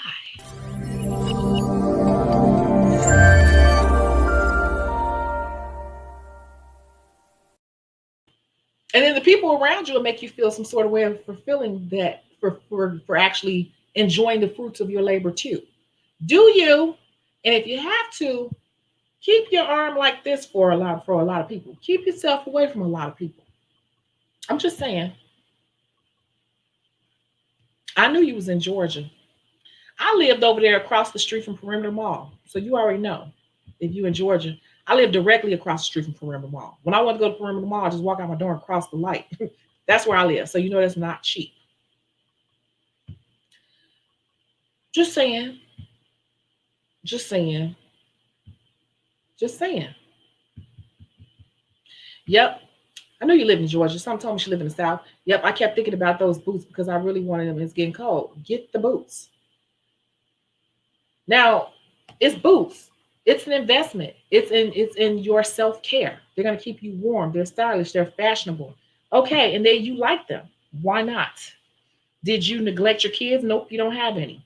Are your bills paid? Yes, they are. Have you saved money? I'm sure you have. Why can't you get the boots? That's what you're working for.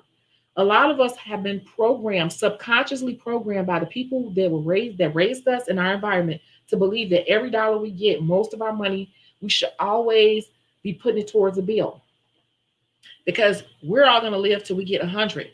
We're not. Some of us are going to die young. You better enjoy. As long as you took care of your business first, it's okay to enjoy your money. It's a lot of irresponsible people out here, but I'm saying, like, you don't seem like you're being irresponsible. You can afford to get it. You feel uncomfortable because you finally reap the benefits of your hard work and don't want to settle. Yes, and it feels uncomfortable because you're not used to this. You didn't grow up in this. I'm not saying you. I'm just saying for people. You didn't grow up in this. You didn't see this around you growing up. Everybody around you was always scraping and surviving and borrowing $40 the next week till Friday till paycheck. And in your mind, people don't understand that gets into your subconscious. And so you feel guilty making purchases. And the funny thing is, so many people around us at the same time is really, really not a good thing for us mentally because the same environment, nobody talks about investing. No one talks about saving money. No one talks about, understanding a budget. No one talks about how to have your own business or other sources of income, multiple sources of income. No one talks about retirement that much. All we hear a lot of times, especially in the Black community, is a lot of scratching and surviving. So you do feel a sort of guilt, or you do get a sort of shun from the people around you when you level up. Level the hell up. Go on up there, girl. Go. Level up.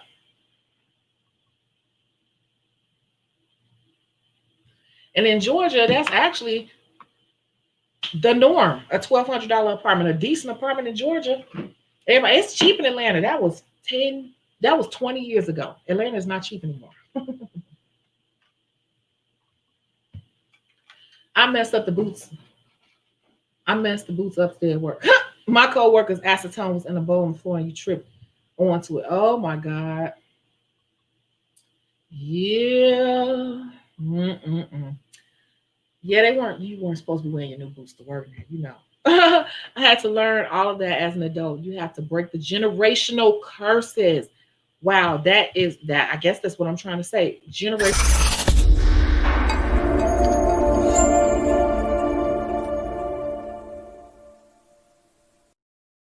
If you go get a nice house, they'll be like, yeah, we're going over Trina's house. She out there in the bougie neighborhood. She thinks she all that now. Then you become an outsider. You become an outsider at that point because you are wanting more and doing more and making things happen and leveling up. And everybody can't go to every level with you. I'm gonna say that too.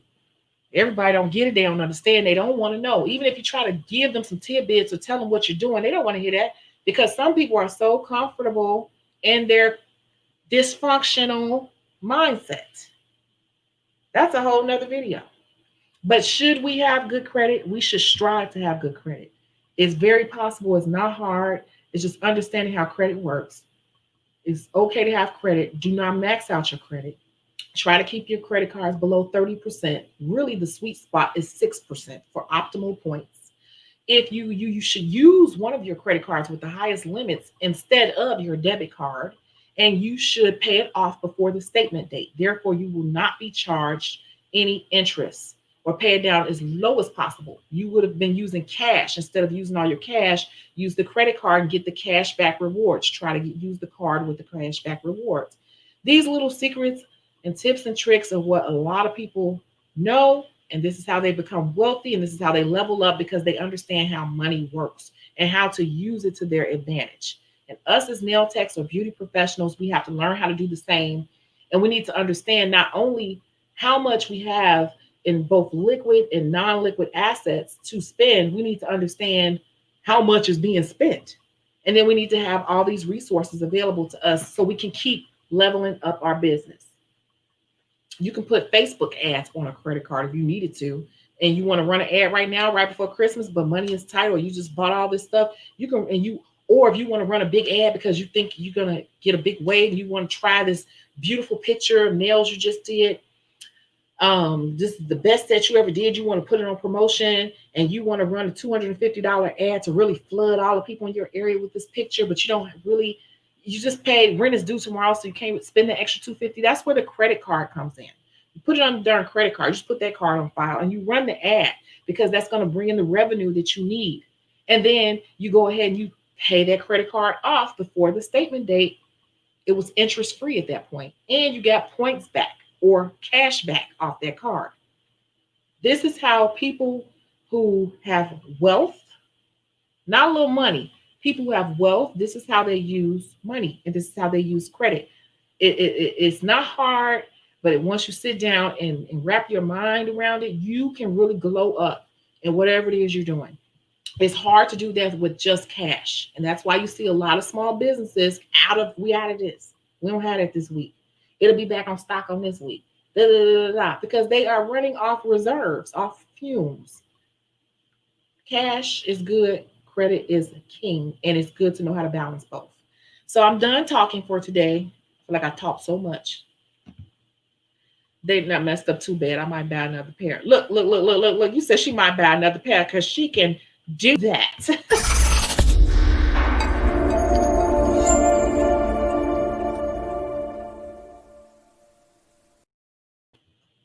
Because she can do that. She said they're messed up a little bit.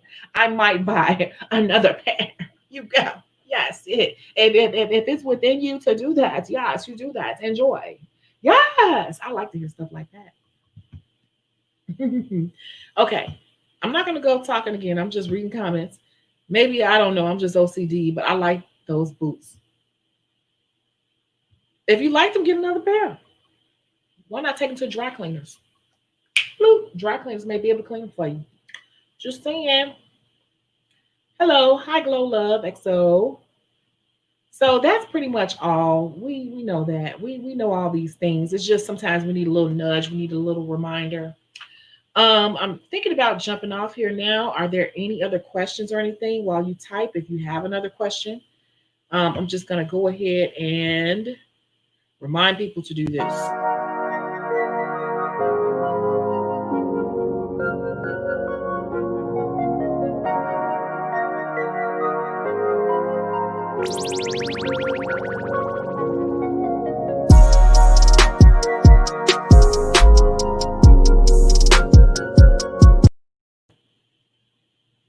Okay. Y'all made that commercial at like 2 o'clock in the morning one day. I did.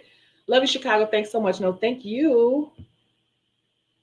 Hey, Chicago, you missed my comment. It's long. Where?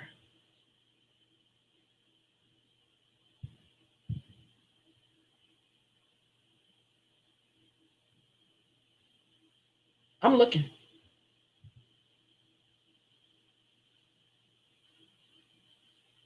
Lots of comments. I don't see it. And I have been, I'm scrolling. See, it's shaking because I'm scrolling the laptop. Can you condense it and retype it? I'm sorry. I'm serious about the retreat. These flights are cheap now. Oh, you all want to do it now? Because I was thinking April.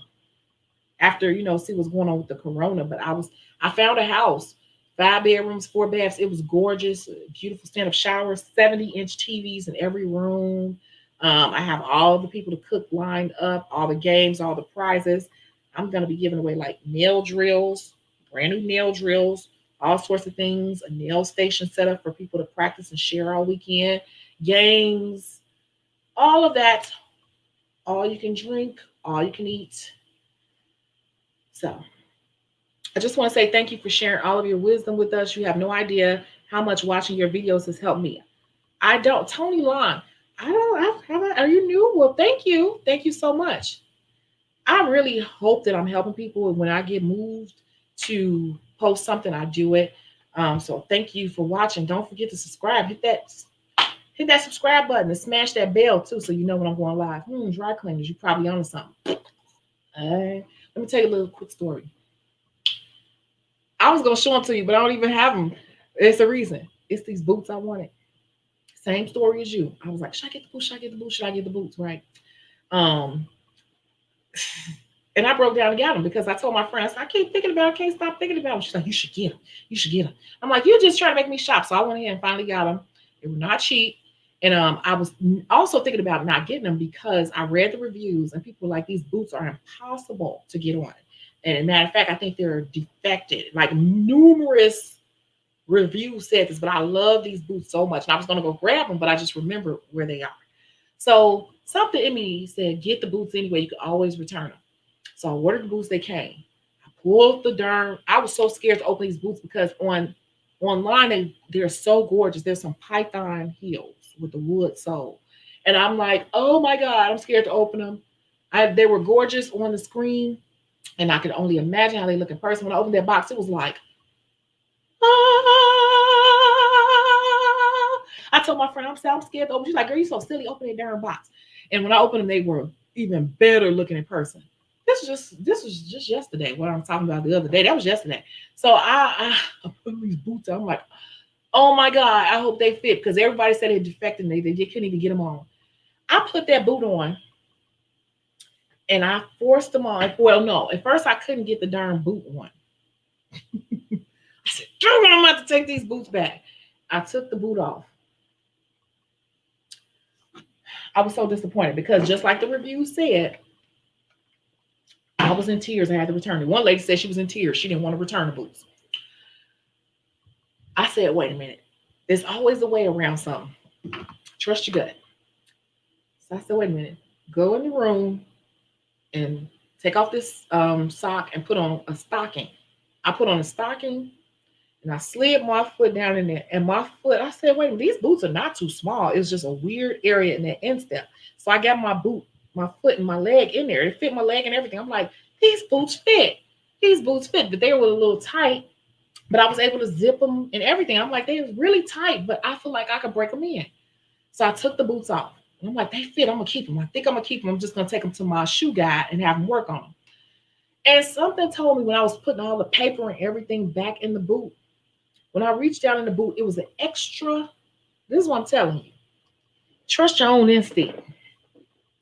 It was an extra piece of cardboard in that boot in the weirdest spot in the instep, but it was so thin, I didn't even pay attention to it, and I didn't feel it when I had the boot on. But when I went to put all the tissue back in, I was like, what? And I was like, well, maybe that's part of the boot. I said, oh, that's weird. And I reached back in there and I pulled it out. It was a whole big piece of cardboard in the boot, but it was like very stiff, and you would have thought it was part of the leather. I said, oh, I got to try these boots on again because they may fit better than I think. After I slid that piece of cardboard out and I put my foot back in that boot, they fit very good. I just wanted a little more stretch in them for my jeans to get down in the boot. But the boot actually fit. So I went on the website and I made a review. And I normally don't take time to do reviews, but I made a review because all the comments said these boots were defective, And I made a comment and I sent it over to the company to tell them that there's an extra piece of cardboard that you normally wouldn't think should be there and you wouldn't notice it. And I said, I think this is why so many people return these boots, because I thought it was part of the boots. And it changed, it made the difference between me keeping and maybe not keeping the boot. And I think that's what happened with a lot of people. So I took the boot to my dry cleaners, but I mean to my shoe guy. So I'm just having him stretch it a little bit as far as possible. But the boots are dope. I'm glad I went through with my first man and got them, regardless. Other people are like, oh, you shouldn't be did. Now, certain things you won't keep for years anyway. Other boots you keep for years. Those boots I'm going to keep for 10 years. I have some other boots. I have boots I've spent money on. I have a pair of $400 Kenneth Cole boots, $450, I think. And I still have them to this very day. I took them to my shoe person, had them stretched, and they fit like butter. And every time I wear them, people always compliment me on those boots. It was an investment. And guess what? Those boots still look like new. And I'm going to keep those boots for like 20 years. So don't feel bad about treating yourself, making yourself look and feel good for working, especially if you're working for somebody else. Enjoy their money. And especially with things that are going to last you. The bad pair of boots, you're going to keep them a couple of seasons. You need them. We don't have to walk around here like hanging and surviving good times. Ain't we lucky we got them? Good times. I mean, what the hell are you supposed to do? Go call one of your cousins and ask for some hand-me-downs? No, you get the boots you want. Look good. Shit. Just saying. I'm so glad I followed my first man and kept those boots. I promise you it's going to be part of my signature star collection, and I'm going to have those boots for like 20 years. I can guarantee you.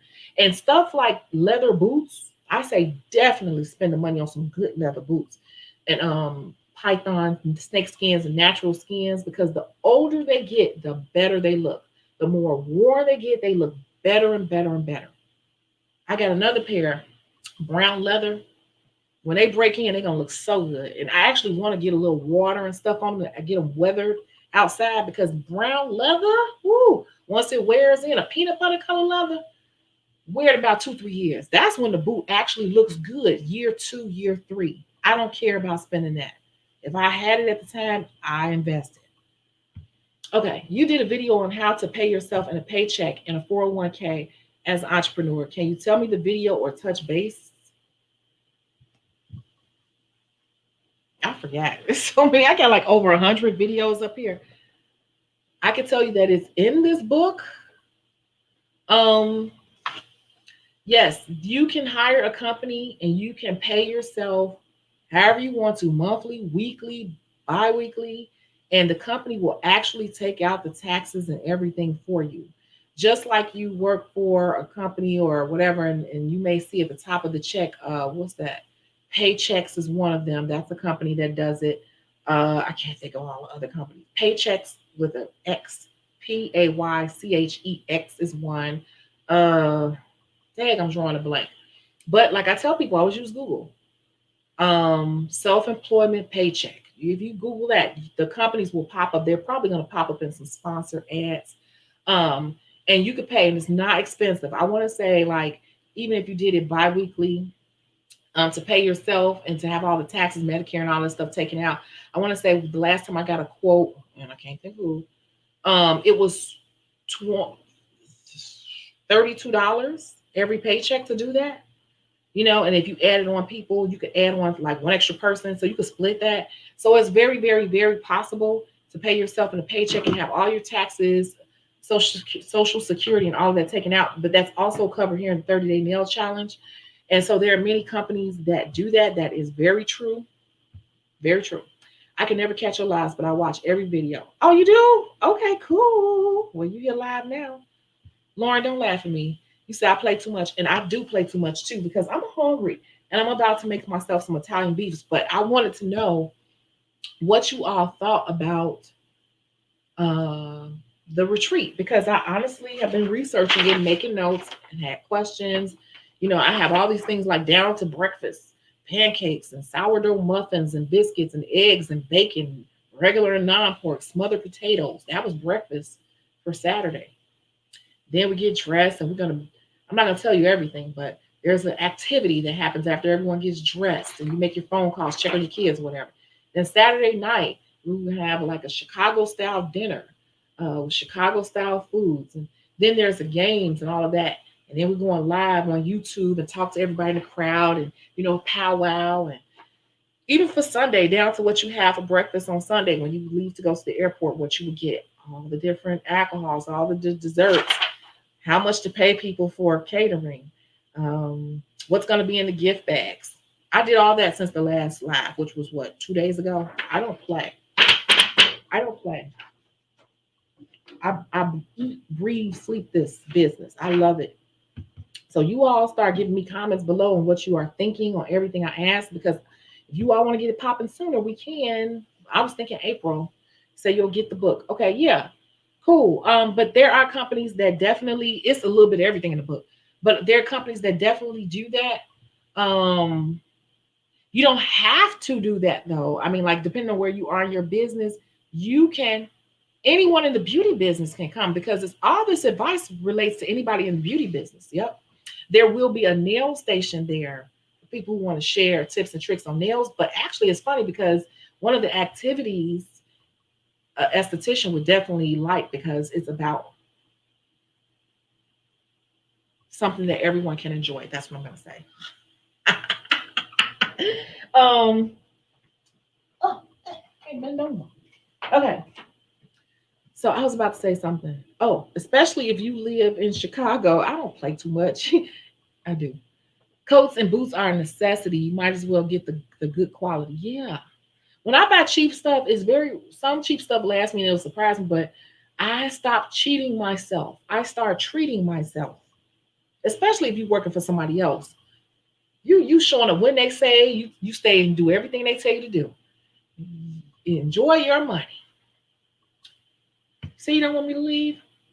I don't want to leave. This is my new microphone. But I gotta go right now. What's the next word? I forgot. But that's a song. You said I'm going live Sunday, right? Okay. Yes. So I wrote that down too.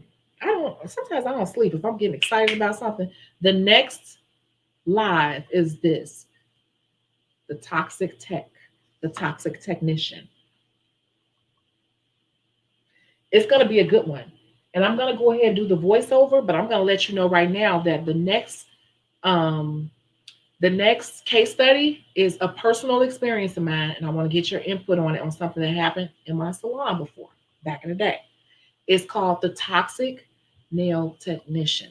That is the next case study. Yeah, that's the next part.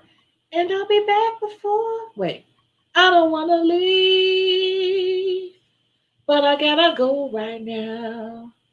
And I'll be back before you know it. Is that right, girl? Mm-mm. Is it? Probably is. Hey, Elizabeth. Yep. So that's the next case study. I already got it lined up. It's the toxic technician. So I'm going to give it a few seconds. And if no one else has anything to say, I think I'm going to jump off, because we're right at 2 hours. And we've gone as long as 6 hours on this channel. 6. I want to know your thoughts on everything, on what you think this retreat should look like, hotel or house, own room, share a room, what type of pricing you think. Are you thinking Atlanta or Chicago? Chicago can happen much faster than Atlanta. I have to do some research in Atlanta on getting the conference rooms and stuff, but yeah.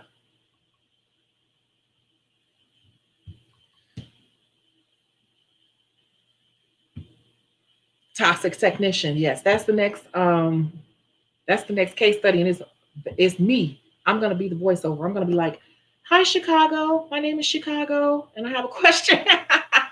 It'll be me. It's based on a real life situation I went through. So, I guess without further ado, I will let you guys go. I guess. See, I don't want to leave you all too. Who likes to talk? If I didn't like this, why would I always be online for this long? You know, a person that's just coming on fake in the front because they'll put up something and they'll just say something, go through the motions, like, okay, bye, to get the advertisement or whatever.